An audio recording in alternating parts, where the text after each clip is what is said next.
Welcome to Reflections on a Grand Passion. My guest today is novelist Lynn York, whose book, The Piano Teacher, is my selection of the month. Lynn, you mentioned to me that the main character of your book, a piano teacher named Miss Wilma, is based on somebody that you knew from your own childhood. Yes, she's based on my piano teacher in a small town in North Carolina, whose name was also Miss Wilma. Miss Wilma was your sort of stereotypical 1960s piano teacher.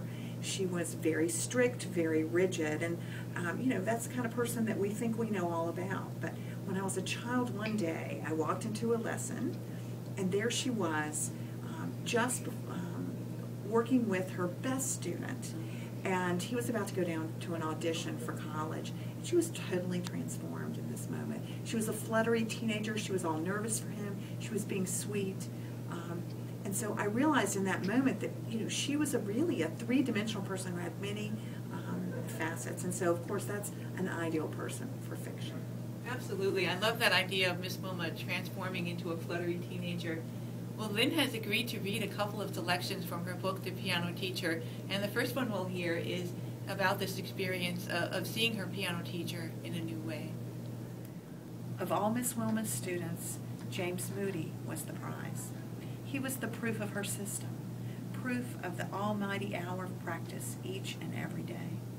From age 8, he had pursued the study of the piano with a kind of dog-eyed diligence, eager to do her every bidding. She could see the promise in his face, a serious brow, an artistic mouth, burning eyes, and she could tell, just by the way that he addressed the piano, James Moody wanted perfection.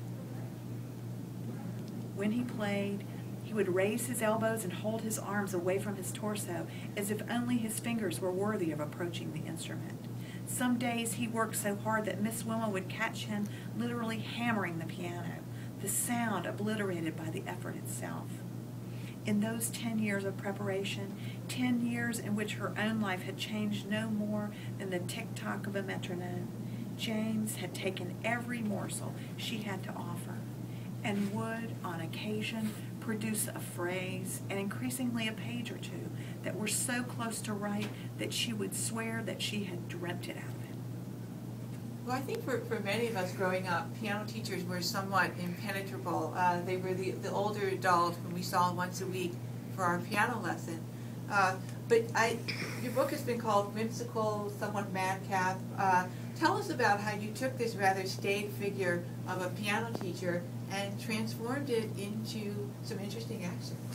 Well, Miss Wilma was sort of the perfect foil for what I had in store.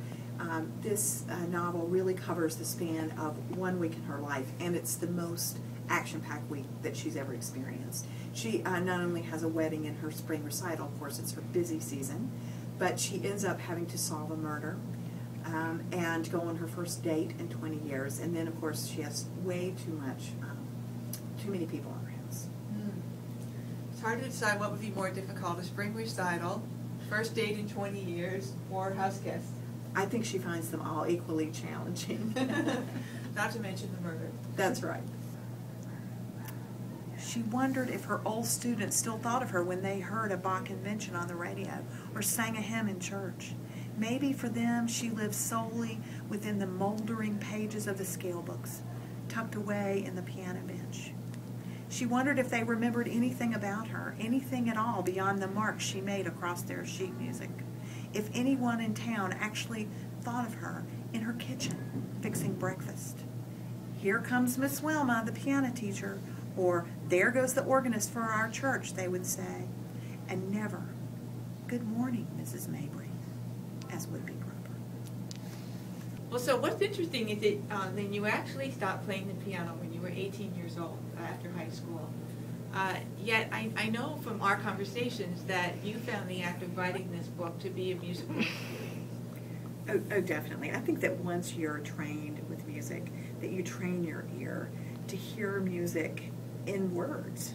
And so when I play, when I'm writing on a really good day, it's almost like I'm playing music. And I find that even prose can be metered, And even in that passage that I read, that the very first line is, I am but pentameter, not something I was striving to do, but it's something that once your ear is trained, that just permeates everything you do.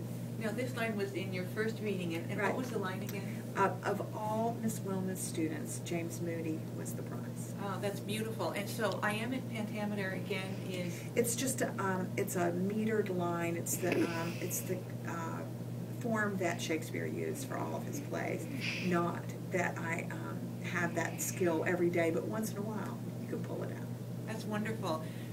I think you'll enjoy The Piano Teacher, not only for its beautiful prose, but also for its zesty action.